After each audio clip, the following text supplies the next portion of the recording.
Hello, my name is Luke Haggerty. I'm with Minnesota Corn. I'm the research manager. Thank you.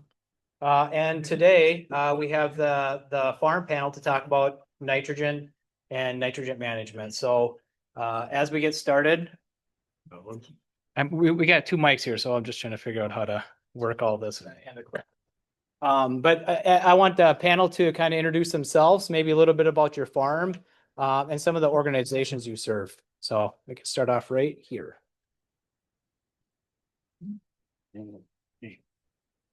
I'm Jeff Pagel. I'm from Olmsted County, just down south of Rochester.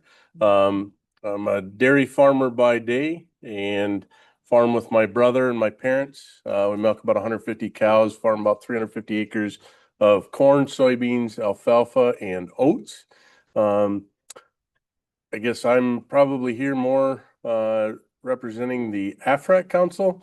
So I serve on the state board of directors for Minnesota Farm Bureau, representing Southeast Minnesota. And part of my duties as assigned, I guess you would say, is serving on the AFRAC Council, the Ag Fertilizer Research and Education Council. And it was kind of one of those deals where they needed a new chairman, and somehow before the meeting ended, I was the new chairman. So here I am, happy to be here. That's probably good enough for me. Hi there, I'm Anna Bregier. I farm in partnership with my cousins just north of here in Benton County. So we're in the Central Sands. I'm irrigated. We do potatoes, kidney beans, corn, and peas. And I also serve as the vice president of the Minnesota Irrigators Association. We're a member organization that supports irrigated agriculture and farmers' rights with that. And my local organization, the Upper Mississippi Irrigators Association, I'm on the board of that as well. I'm Brandon Fast. I farm in down in Cottonwood County, about 150 miles south of here with my brother. Just farm corn and soybeans. I'm a director on the Minnesota Corn Research and Promotion Council. Serve on the MDA ESA working group, and also on the pesticide management planning committee, amongst working, of course, with national corn growers and delegate for that, and all of our other things that go along with Minnesota corn. Perfect. Here, I'll come over. It sticks on there. Oh, nice. I'll come so we can go back around this way. So Minnesota corn, research investments that Brandon was talking about. And if we look at our investment over time, the pie graph up here, you see the blue, we have the water quality, and then the maroonish red is soil fertility. So, looking at that, that's 75% of the environmental and stewardship portion of our funding. And if we drill down into those two categories alone, oops. She went off. If we look into those two categories alone, we've invested over $6 million just in nitrogen and nitrogen research. So with that, it just kind of speaks for itself that nitrogen is one of Minnesota Corn's highest priorities. And just kind of in general, kind of gets us to the next question. Why is nitrogen important to you? Well, of course, for us, primarily being corn producers, we're about 2/3, 1/3 rotation. Without nitrogen, there's no way we'd be able to end up raising much of a crop. Of course, with the input expenses that we end up having now, we have to maximize every bushel that we can end up getting out there. But obviously, we have to end up doing that on a budget. So we want to end up doing as many different things with nitrogen as possible by, let's say, split applying or knowing what our organic matter is, what our CEC is, just end up knowing our operation from A to Z, and obviously by doing that, being good stewards of the land. We obviously don't want to go out there and say, well, we got $4 corn, let's end up going all in and putting 250 pounds a acre of N on, because that's not very being good stewards of the land by any means whatsoever, and it's not going to be profitable either. So we got to end up knowing our soil and end up knowing our area.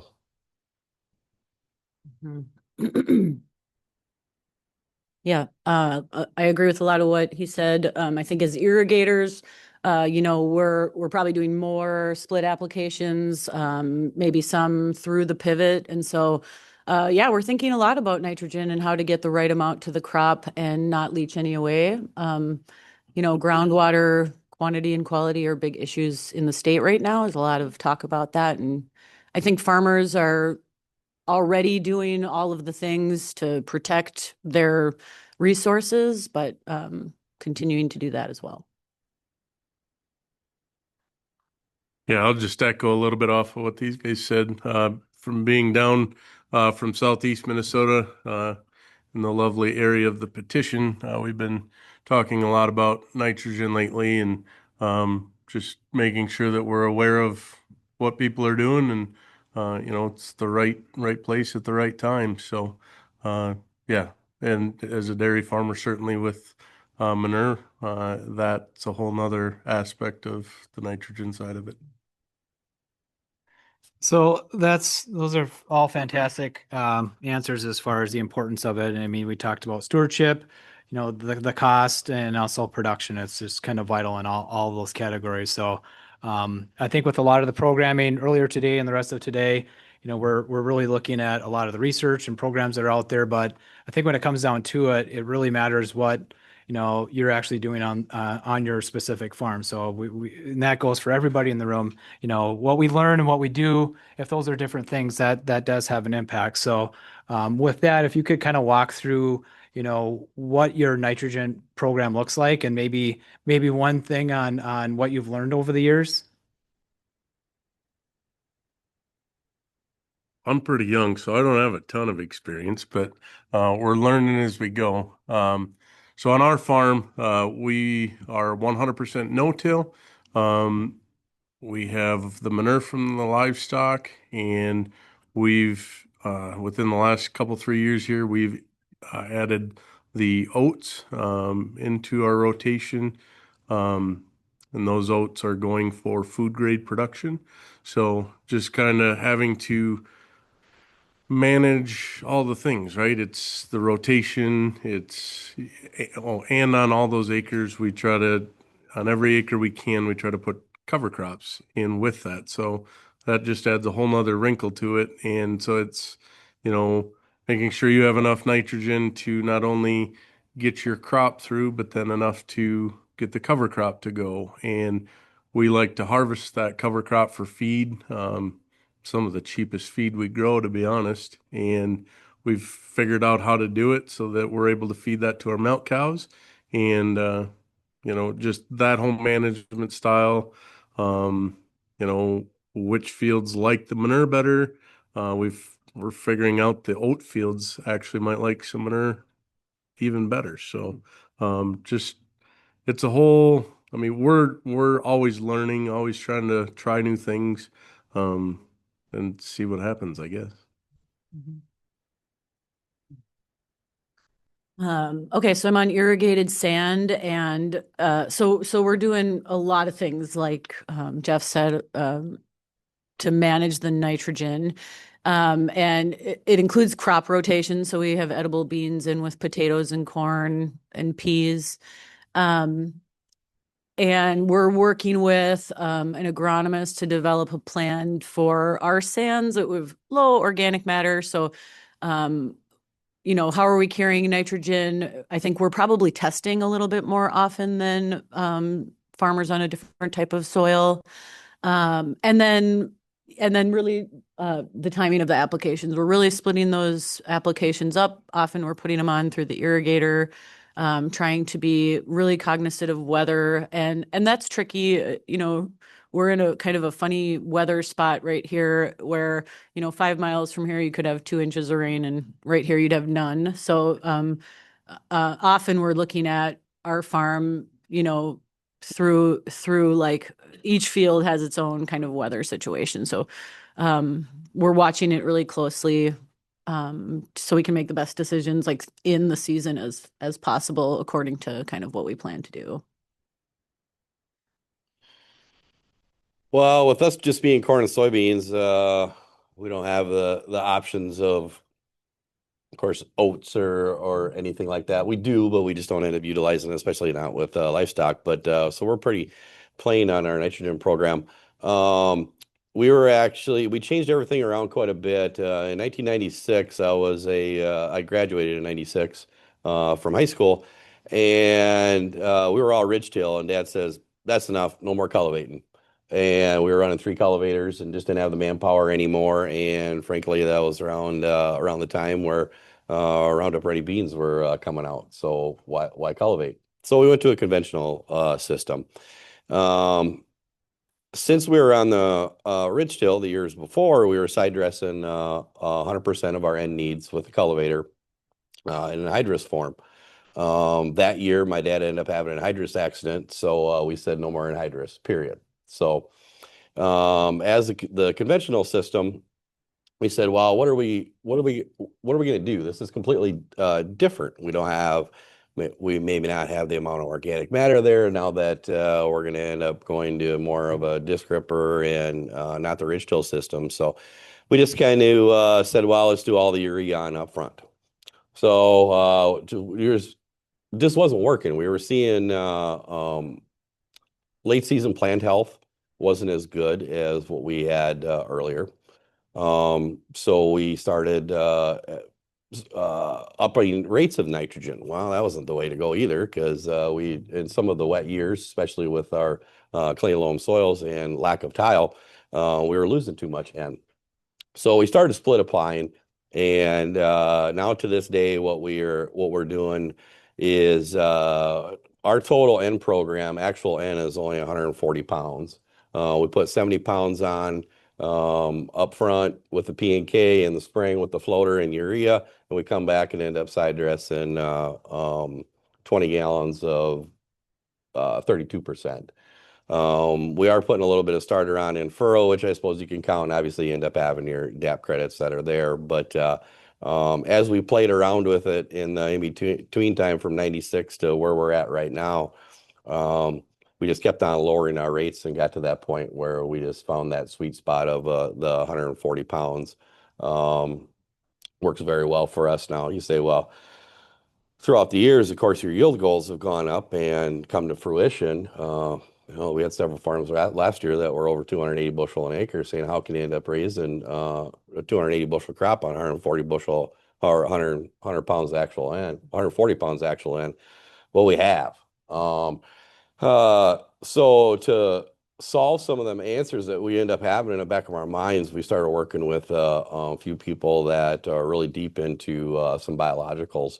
And so we're working with them where they understand the Haney test a little bit better. We're starting to see what kind of actual N and P and K, what's available in the soil that has been difficult to unlock, or we couldn't end up unlocking it. So we're using a few more products and spent a little bit more money on that because we thought, well, we spent the money up front. Let's see if we can end up unlocking some of them, because some of these farms that we farmed for over 30 years, we're still pouring a P and K on them, and our yields aren't going up. They're just sitting stagnant. So as we start utilizing some of these different soil tests and understanding Haney test, we're seeing some of that, those nutrients that are there that we spent the money on already that we can end up unlocking. And we picked up some pretty good yields over the years. We just have to in this environment that we're in with basically, as a lot of you know, we're farming for a negative right now.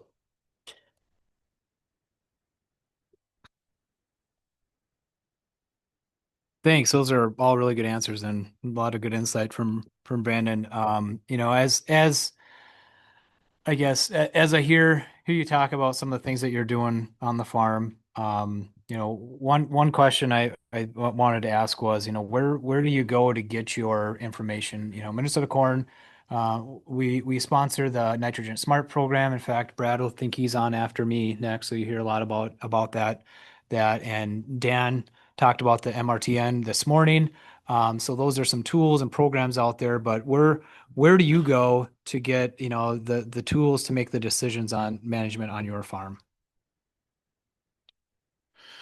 So we work with our local agronomist to kind of make those final decisions, but certainly attend plenty of meetings just like this one to hear different updates. Down in Southeast, they have a few more that are tailored kind of more to our area, but you're able to pick up when they do similar, talking to different farmers. I mean, even just neighbor to neighbor, able to pick up different ideas and recommendations. So. Yeah. So I'm not making those decisions myself, but definitely my I attend a lot of these kinds of meetings to learn more and see what kind of research is out there. And I know Vashu gave her presentation earlier, but some other good research out there about nitrogen use. And so I think, we're always kind of looking at those and looking as much as we can for studies that are being done in our area because this, sands are pretty specific. So and then looking to the soil tests that we're getting and to the agronomist advice. Mhm. Yeah, for us, we've worked with independent crop consultants, the same independent crop consultant for at least 25 years. And really since we ended up going away from Ridgetill. And to tell you the truth, all of those guys that are involved in that crop consulting firm are all U of M alum. And uh, they've always ended up pushing going off of what research is, and obviously I always end up believing them and going along with it. And then now I've this is my 9th year. I've served on the Minnesota Corn Research Promotion Council all 9 years, serving on the Discovery and Development team. And like Luke and I were talking earlier, tomorrow we have to end up making final RFP funding on about over $4 million, I think, worth of projects. And you just see what not only us and AFRAC and soybean and you name it, a lot of people ended up funding these programs, and the quality of researchers that are there and the amount of years that they've had in and evolved their craft, let's say. We're pretty fortunate to end up having that in our state. So we lean on the U of M really hard. So we're very lucky to end up having them.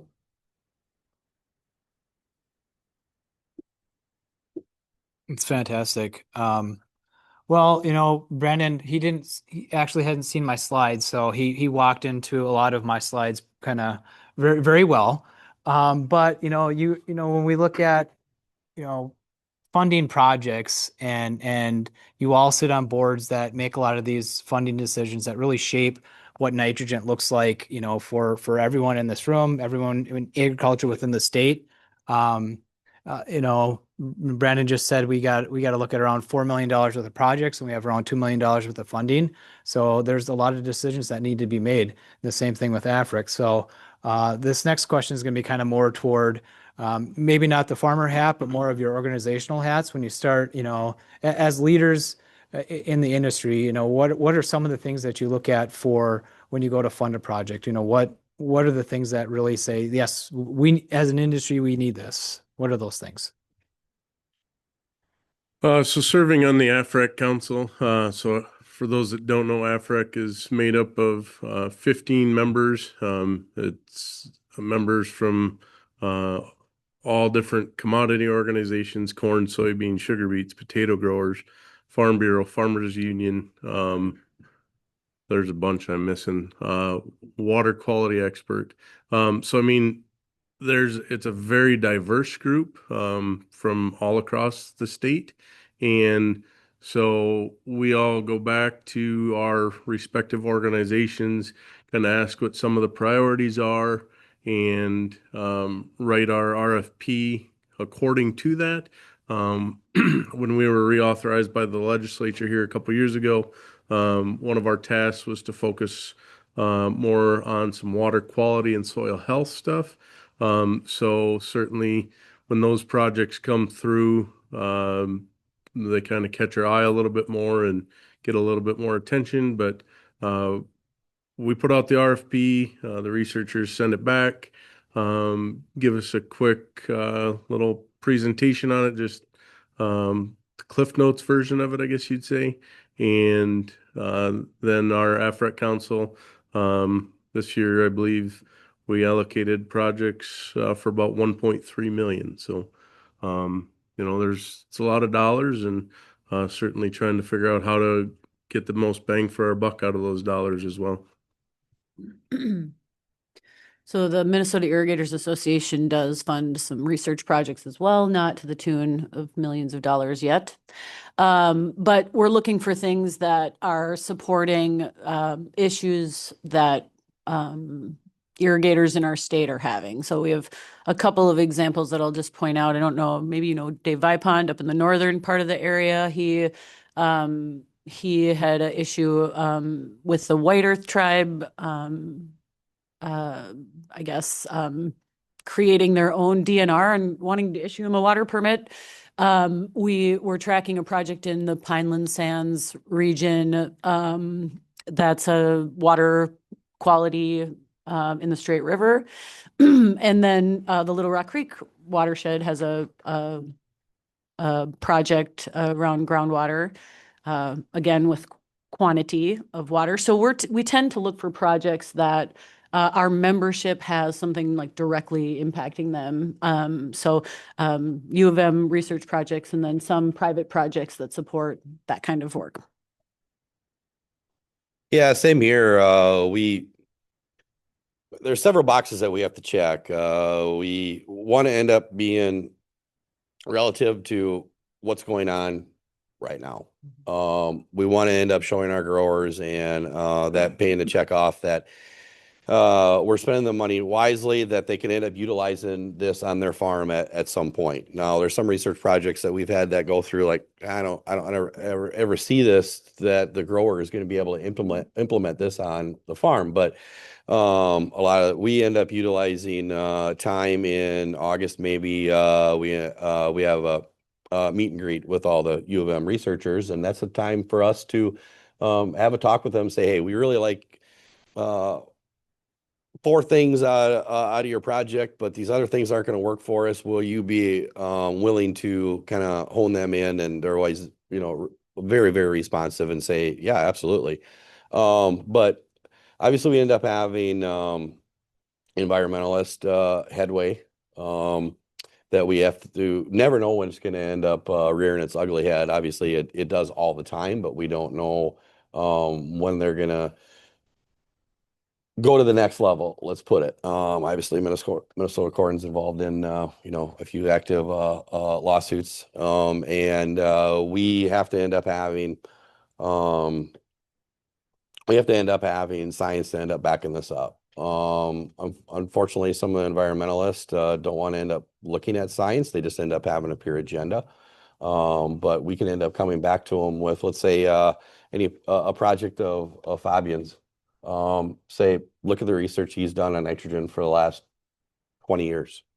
And I don't know how they can end up disrespecting any of that hard work that he's done, the amount of money that has been spent.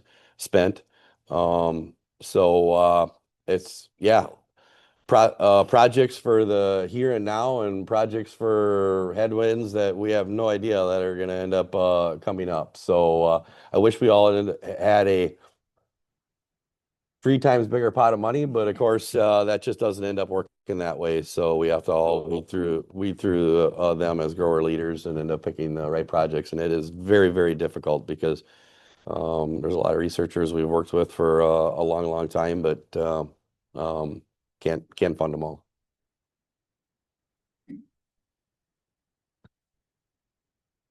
Oh, that's perfect. So as we look at the funded projects and I have a list up here.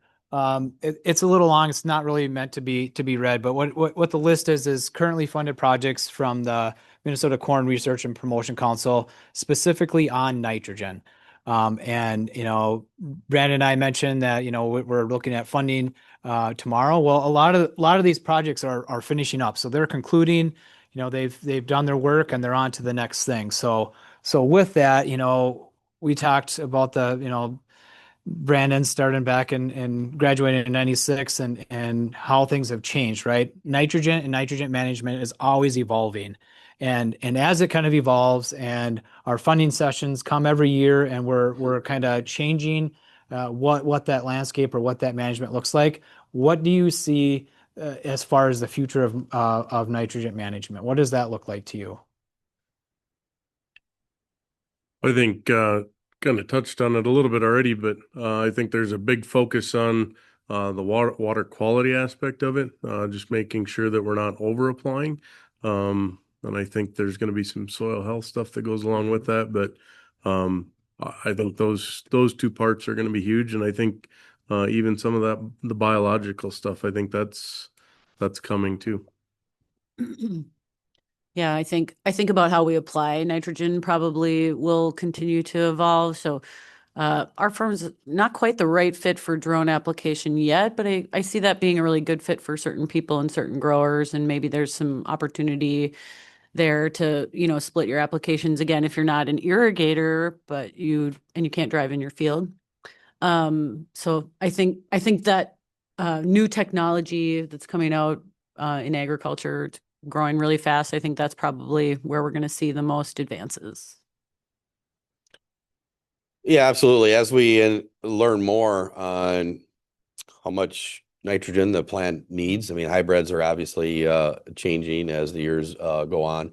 I think there was a question a little bit earlier in the program about short corn. I think Jeff Coulter's got a project that we have up to look at tomorrow on nitrogen management for short statured corn. It's a big question mark. Is that going to end up becoming more prevalent? And is that going to end up being a want from growers? But as we end up learning more about hybrids, more about nitrogen, we're chameleons when it comes to being growers. We'll do what I shouldn't say need to do. We don't want to be forced to do it, but we're okay with pivoting if it ends up helping not only our operations but the environment, and it's got to be profitable. As been said earlier, cover crops, soil health, split applications, biologicals. There's a lot of tools that we have out there. We just want to be able to keep them tools in our toolbox. And I think we're all in agreement, in the three of us sitting in this panel and everybody in the room, that just allow us to end up keeping all of our tools in the toolbox. We'll end up doing things the right way. Me and Anna are complete different opposites when it comes to they need irrigators. We put pipe in the ground. The last farm I pattern tiled is 5-inch tile on 60-foot centers. And there's some farms that we have that are in 60-foot centers that we're starting to split. And I know it blows some of you guys' mind. Like, I can't believe you would get rid of water. Well, we have to in our environment. Well, so we have a whole different set of challenges when it comes to tile and nitrogen management on that side of it too. But as growers, we're willing to adapt. Just give us the information. I'm kind of preaching to the choir here when it comes to give us the information. Yeah, we'll do what we need to do. I just hope that it's just not taken away from us, because I don't know what direction we would go if it would be.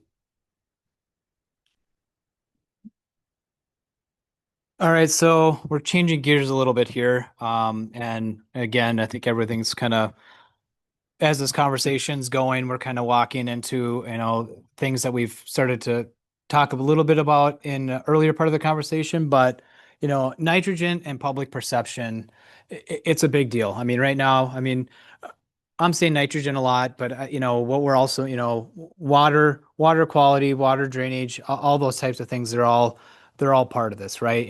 The cover crops, it's all a system. These things are all intertwined on how much nitrogen we put in there, and water quality, water drainage, and nitrogen use are under a microscope. And that's, I don't think that'll ever change. Some of the things that Minnesota Corn has done, we're obviously promoting, programs like Tim and Warren with Discovery Farms and Common Grounds. That's an organization that we work with actually out of Minnesota Corn to kind of bridge that gap between farmers and non-farmers in the metro area. Farm America, there's thousands of people and more importantly, kids that are going through that farm every year and learning about what agriculture really looks like. And I think, as I get into this next question, and what agriculture really is and really what it look like, really what it looks like is important, right? And how do we get that message out? Because it affects policy, it affects, a lot of the worries that I think, we've brought up here, the panel has brought up, if as long as we can do it or as long as no one messes with it, So looking at the policy side of things, other than just the general perception, is also another important part. Last year, the University of Minnesota teamed up with Minnesota Corn, and they hosted the U hosted a field day for our state legislators at the ROC. And while there, they learned, Fabian was there. A lot of people in this room were there talking about, why nitrogen is so important. But not just that, it was why it's tricky, right? I mean, we got mineralization. We have, some fields respond, and Minnesota is a huge state. It's, soils change, and it's very complex and it's very complicated.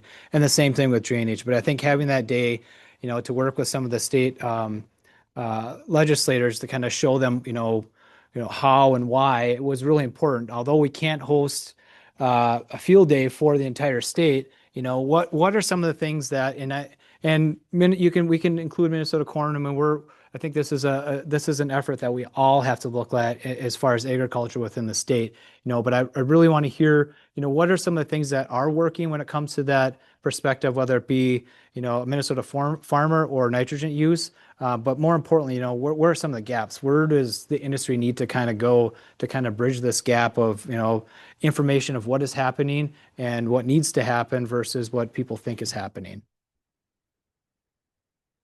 That was a really long question. It was a long question, but I had to I got to round it out. So That was like 2/3 of your page of notes. yeah, it Um, was supposed to be 2 sentences, but I think they call that a run-on sentence.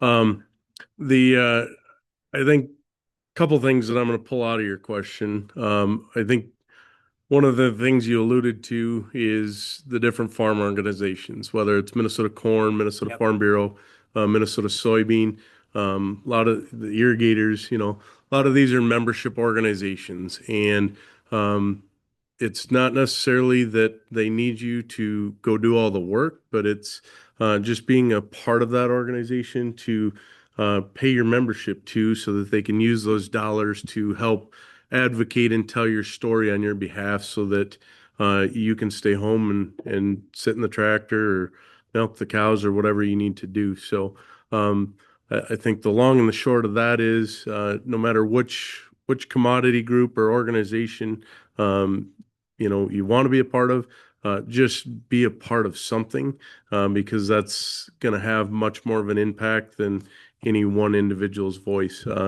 Minnesota Farm Bureau, we represent over 30,000 members in Minnesota. So largest general farm organization in the state. And we'll cover anything from irrigators to corn to dairy. We'll cover it all. So just being a part of those organizations, I think, is important.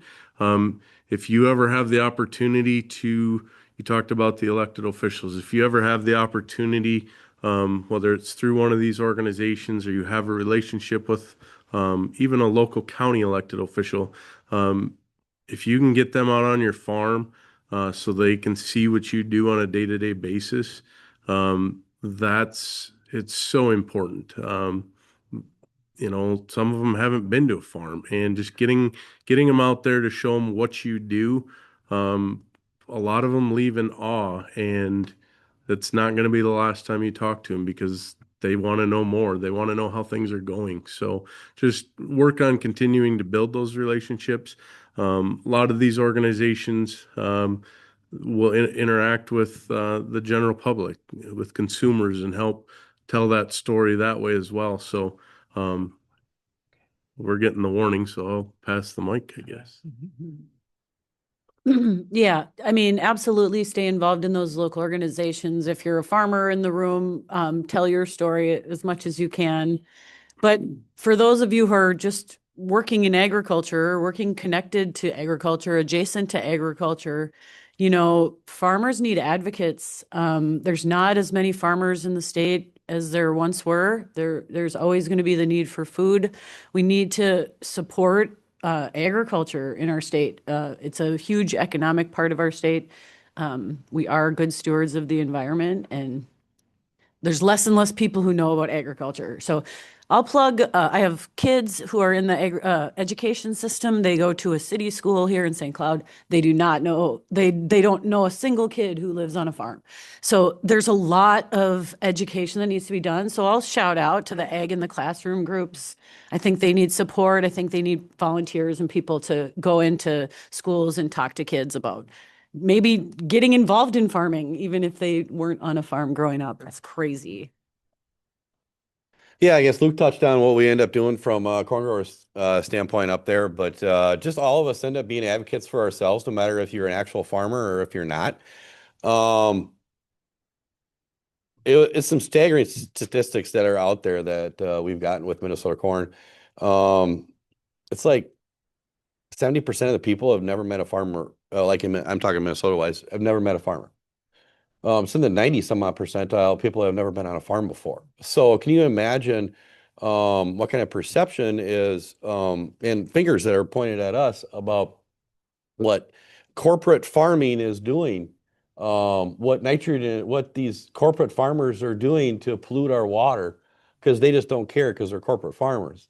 Well, we may end up some growers might end up having a lot of hog barns, a big cattle operation, a few acres, this and that. But guess what? It's a lot of families, as we know, they're together in these operations, and that we have to because of the margins that we're dealing with. So we need to end up educating the public about we are family farms. We have signs that we've given out and still are giving out to farmers and us on boards that are putting these on the side of the road saying this is a family farm. Because believe it or not, throughout some of these studies, as we know that you end up seeing seed signs around, let's say, Farm Fest time, all over the place, right? You know what the most of the people think them signs are for is to end up advertising Corteva, Bayer, whoever else, saying that they end up farming those farms. That's literally what people think, and it's in the 90 percentile. That's what people think is say. See, that's a corporate farm. See that pig barn, that double wide, double long that's there. See, that's a corporate farm. It would blow your mind on what some of these people think. So advocate for yourself. Say, hey, I'm a family farmer. Our kids end up going to the local school. We end up serving on this board or this board or this board. And I'm fifth generation farmer. Well, the previous generations were dumping atrazine down the tile intakes just because they wanted to end up getting rid of it. No, they're advocates for the land, and we're advocates for the land. We're not doing things to pollute. We're spending a lot of money to end up making things better so the next generation and the next generation can keep going on. So we just need to be a voice for ourselves and to end up educating. I had it was mentioned Minnesota Ag in the Classroom. I had on our farm we ended up hosting a Minnesota Ag in the Classroom Day, and a lot of us assume that in these local schools, my town is 2,000 people. We all think that the majority of those kids end up coming from a farm background and know what a farm is. 80 some odd percent of them have never been on a farm before too. So don't disregard the local kids in these small towns and hire them to pick rocks or whatever the case may be. That they might end up really wanting that type of information because they don't end up getting that anywhere else. And you'd be surprised some of the feedback that you end up getting from some of these kids that are in a farming community but never been on a farm before. It ends up making quite an impression, and it's pretty satisfying too because they end up going back to their teacher and asking their teachers and saying that they want more information from that. And that's what we need is just to promote ourselves. Thank you. That was all very, very good. I think we have a few minutes for questions. Might not go down the line, but I might see if anyone wants to take them. So if we got any questions from the audience for our panel. One question. Or from, do I have to do the? There's none on. Okay. All right. Well, if there's no questions with our 1 minute left, but I want to thank you all for having me moderate. I really appreciate giving Minnesota Corn a chance to kind of moderate something like this because it is important for all of us. And I want to thank the panel for everything you shared. I think it was very insightful for everybody here, everybody online, and I hope everyone was able to take away something. So with that, thank you so much.